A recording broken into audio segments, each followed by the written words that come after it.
પાટીદાર અનામત આંદોલનને પગલે ગોધરામાં પણ 10,000 કરતાં પણ વધુ પાટીદારોએ રેલી યોજી હતી।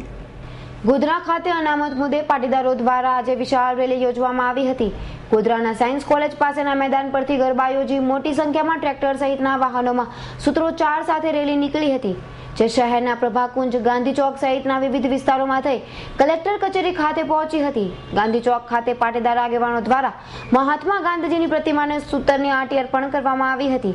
બાદમાં કલેક્ટર કચેરી ખાતે પહોંચી પાટીદારોના અનામતમાં સમાવેશ કરી અનામતનો લાભ આપવામાં આવે તેવી માંગ કરી હતી અને નાયબ કલેક્ટરને આવેદનપત્ર આપવામાં આવ્યું હતું।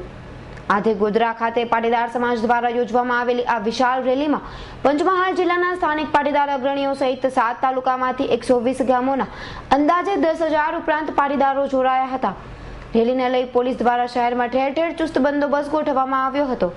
કાર્યક્રમ આખા ગુજરાતમાં અત્યારે પટેલ અનામત આંદોલન માટે એક અમારી પટેલ સમાજની માગણી માટે આખા ગુજરાતમાં રેલીનું આયોજન થઈ રહ્યું છે। તે સંદર્ભે અમારા પંચમહાલ જિલ્લાના સમસ્ત પાટીદાર સમાજ દ્વારા આજે કલેક્ટર સાહેબને આવેદનપત્ર આપવામાં આવ્યું છે અને તેમને એવી ખાતરી આપી છે કે અમે આ આવેદનપત્ર આજે આનંદીબેન મુખ્યમંત્રીને પહોંચાડશું તેવી આશાથી અમે આજે એક રેલીનું આયોજન કર્યું હતું। હનીફ ભગતનો રિપોર્ટ, S9 ન્યૂઝ, ગોધરા।